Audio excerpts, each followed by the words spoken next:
Hey y'all, long time no see on a vlog anyway.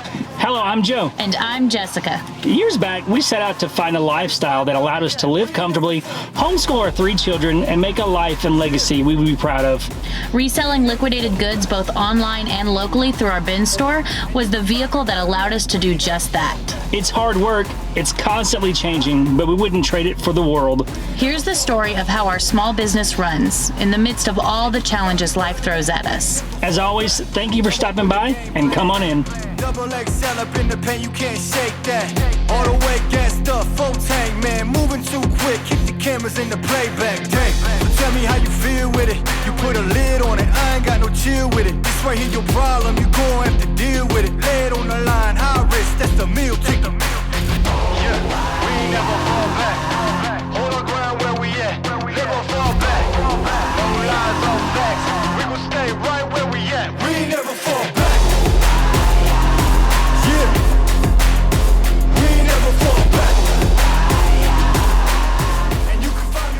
It has been quite busy today, and I was hoping to kind of take you guys with me because a lot of what I'm doing today, 2 of our main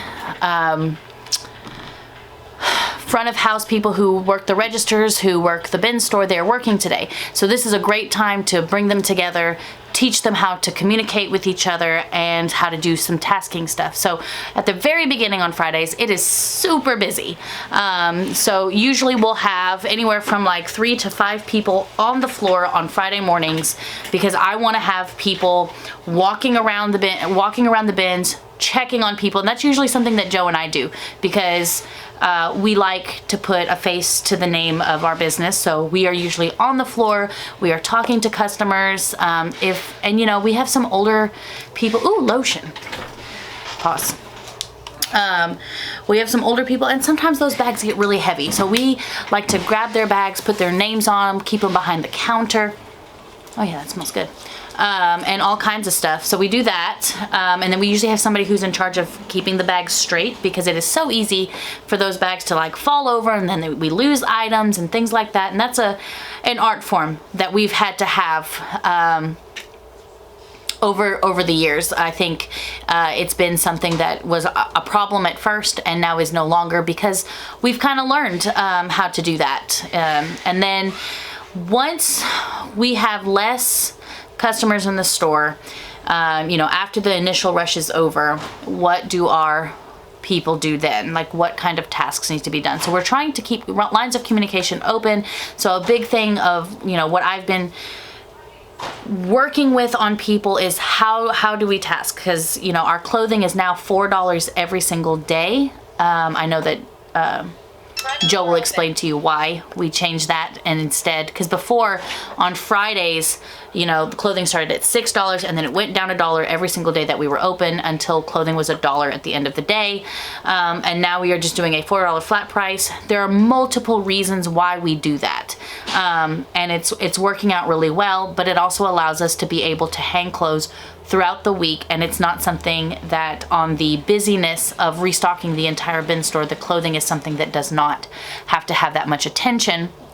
So our restock team is not leaving at, you know, 9, 10 o'clock at night.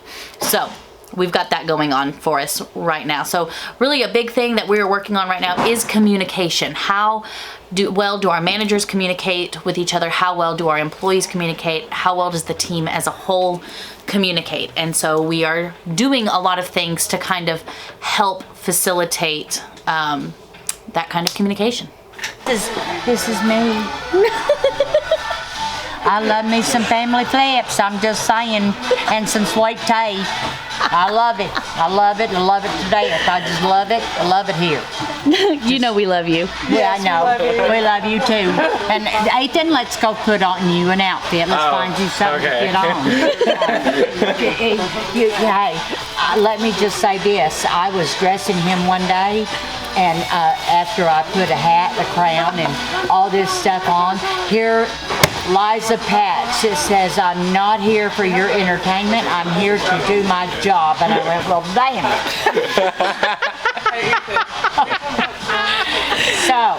But when we looked at changing the price of clothing, It was for a few different reasons. The main reason was finances, was profitability.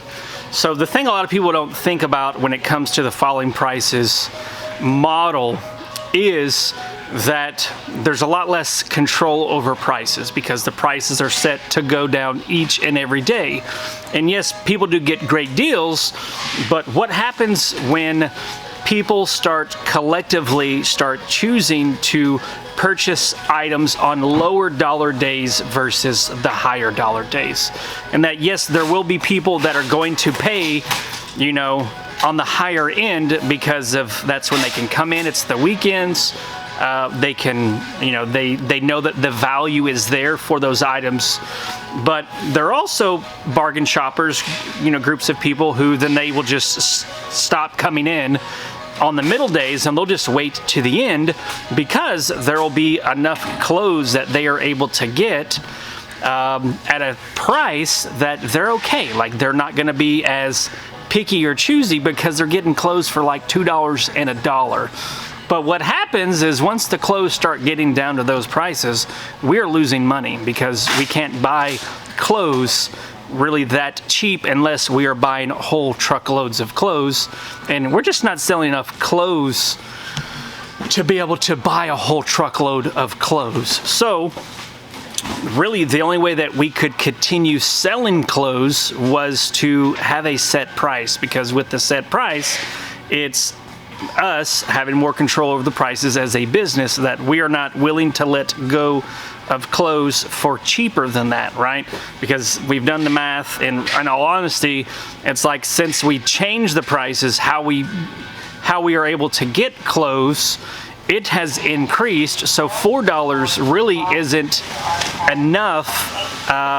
We're not charging enough. So at some point we will have to endure a price increase if people want to be able to continue buying clothes, which from selling clothes at $4 and versus the falling prices, like it makes sense, it adds up. But it's either one, we had really a couple choices. One, we stop selling clothes because we can't lose money selling items, like it's just not plausible to do.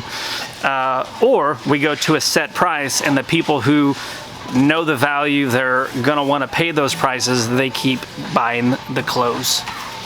So y'all want to see something that just totally derailed our day? Check this out. Yeah, so I'm sitting here at the office in this chair, right?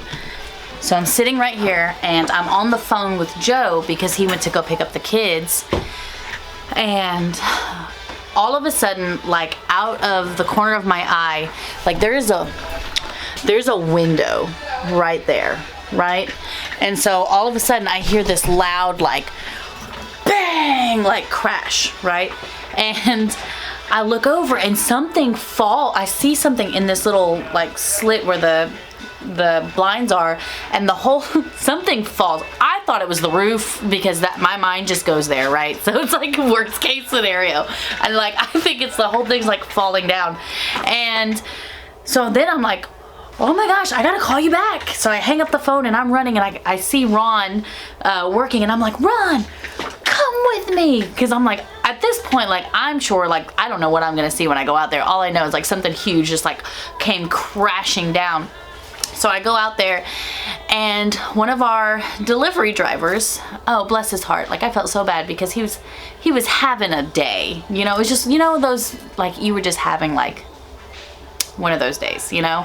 And he comes in and he's like, I'm so sorry, I don't think it damaged anything, you know, blah blah blah blah.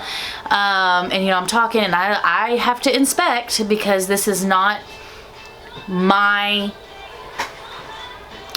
like we rent this building, right? So ultimately, if there is damage, then the delivery driver's insurance should cover it. But if I don't look at the damage and I let him leave, then, you know, we would be responsible for it. So I'm looking, and like, oh, like there is a dent, like obviously where the truck, I guess, like backed in to it's not the gutter, but it's like the thing underneath the gutter. And I know nothing about architecture, so I don't know if this is like gonna be a structural issue or whatever. Of course, Joe's not here, so he can't tell me. So I'm just like, I'm so sorry. I need your information, you know, all that other stuff. And then I look over and I'm like, the thing that fell was a light bulb from one of the lights, like fell and like crashed and broke into a million pieces. So it was fun time. And that kind of like, you know, when you get into a really good flow at work and you're doing stuff, and then all of a sudden, bye Krista. But you get into a really good flow and like you're really like working and stuff, and then all of a sudden something happens and you're just like, it kind of like jars your day. Yeah, so that happened today. And it's been, you know, a journey trying to. Mama. Yes? Can you get some cheese crackers? Yes, I can. Can you let me finish talking on this vlog for a second? What vlog? I don't see anything. You don't see anything? You don't see the camera that I'm talking to right now? No. I don't. You should put that. Let's put it there. Well, the viewfinder's on this side.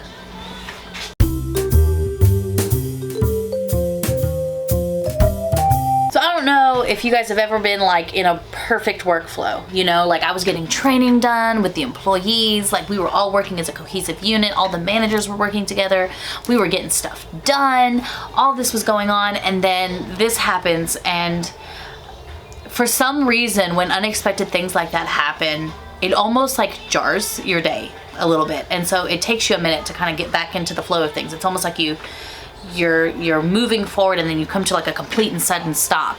But honestly, I feel like that's kind of an analogy for like how small business is.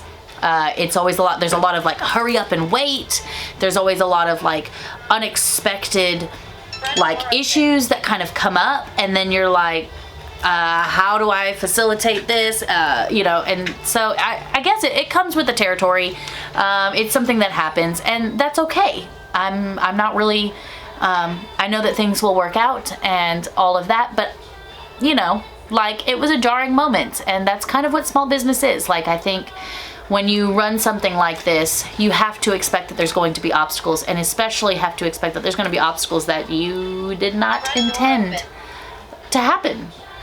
So that's the fun story, the fun, exciting thing, I guess, that happened today, other than that I got to see a lot of our regular customers today, and that was lovely. I really appreciated and enjoyed them. If you are local and you are watching and you come into the store all the time, thank you. If you are regular watchers of our YouTube channel, if you are a subscriber to our channel, thank you, because this is something that I've always wanted to do, and to be able to actually do it is both exciting and incredibly humbling.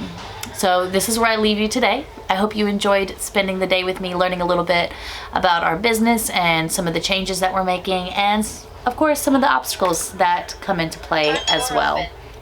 So we thank you, and until next time, peace.